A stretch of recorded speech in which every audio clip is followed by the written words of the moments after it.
Auburn coaches, Auburn fans, Auburn players, Auburn doesn't like to lose to Alabama. Part of the reason is the win means a lot, and especially it means a lot when the opponent is so good. Alabama has been a really, really good basketball team the last 4 years. We've had great games with them. We've had some success. We've had some losses. We put ourselves in position again to win the game. A couple things, just didn't make shots at times, and that's the tough part of it. I thought the last 6 minutes or so, our defense in the second half wasn't as good as it was in the first half. I talked to the entire team about what that looks like, and the importance of how important the bench is, and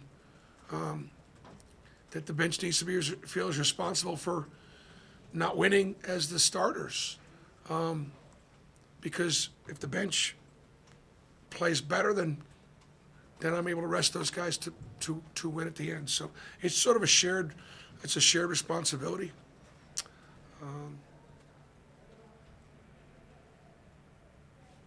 Our team's playing a lot of good basketball, playing well.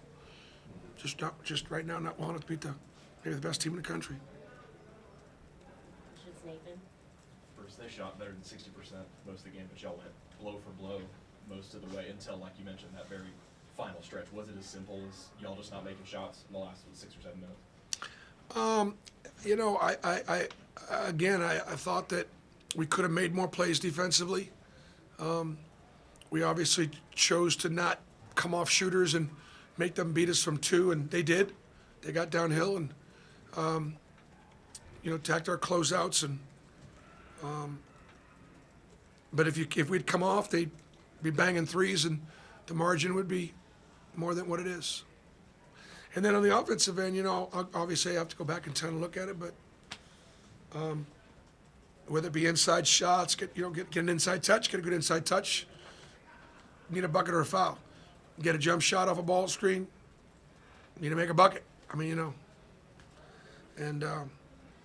we obviously weren't able to do it. Coach, Alabama has been a good three-point shooting team most of the year. You kind of answered a little bit of the question, but to clarify, the game plan was to keep them off the three-point line and Yep. keep them from getting to the bucket. Yep. The way you do that is not give them transition. I know Coach Oates would rather play much faster than they played tonight. They typically get out and go, and we did a good job kind of controlling the tempo that way. You sort of pick your poison a little bit. Bruce, in the first half, you guys were able to get to the line and keep them off the free throw line. The second half, they were able to get to the line a lot more. What was the difference there? Teams average, I don't know whether it's 17 or 18 free throws a game, roughly. I don't know what the national average is, but something in that high teens. So to send to the foul line 17 times in the second half, we fouled too much. We sent Texas A&M to the foul line 39 times. Got to defend without fouling. Bruce, Broome finished 3 and 9 for the floor. What was Alabama able to do to kind of keep him off the rim? I thought he got some pretty good looks in there, and we could have got him some deeper touches. Got him, if I could have done a better job of getting him deeper, getting him better looks, he might have shot a better percentage. I wanted to go to him more in the second half.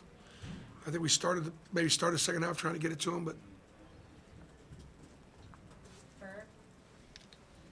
Bruce, you guys have lost 5 out of 6, but like you said, it feels like they're playing better basketball here recently. What's kind of the mindset of the team? How was the attitude of them kind of heading into the stretch? we've lost to 5 NCAA tournament teams, and because have done so, we've had such a good year from a standpoint of beating the teams we're supposed to beat. We've got some great road wins, and the margins that we've lost have been close. Our net is not getting destroyed, which keeps you where you need to be.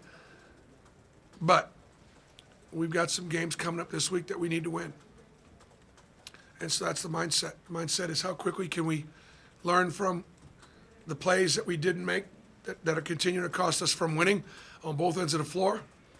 Missouri will come in on Tuesday absolutely on fire because that's a game that, again, we still have got a really good number, and they're trying to get themselves on the bubble. I'm not sure exactly where they're at, but I think they're right. They're right there, first four in, first four out. I apologize if I don't have the right. I just know they're really close, and they're fighting to go to the tournament. So it's going to be a really, really hard-fought game, and now the NCAA tournament is in play and on the line. And so that's we talked about that, right? We talked about after the game. Jack?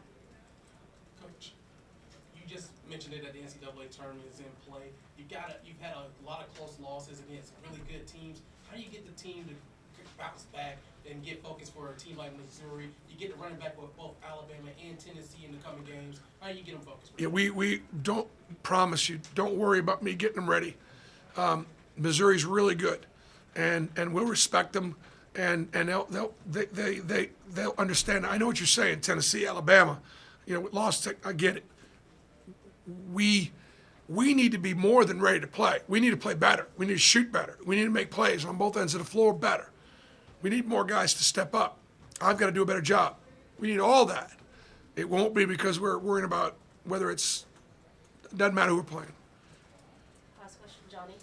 Coach obviously did a good job on Miller from 3-0 of 7, but when you look at Alabama's depth, a guy like Raylan Griffin, he had the most threes tonight for Alabama with 3. How difficult is it to game plan when they have so much shooting? Well, we had recruited Raylan too, and what a great kid, great future. He's a great shooter, and not afraid to make plays. And that's one of the things about Alabama. They've got great depth. They've got 3 elite playmaking guards in Bradley, and Quinterly and Sears, and tonight, Quinterly's a great player. I mean, he didn't play well. To go on the road at Auburn and win, and know that he'll be fine the next game. But that's what Alabama has. They've got a closet full. They don't drop off when they go to the bench. And so yeah, I thought our guys, we did a pretty good job on Brandon, but especially identifying his 3 ball, we did a good job guarding him from 3, but they got a lot of weapons. Thanks, Coach. Thanks.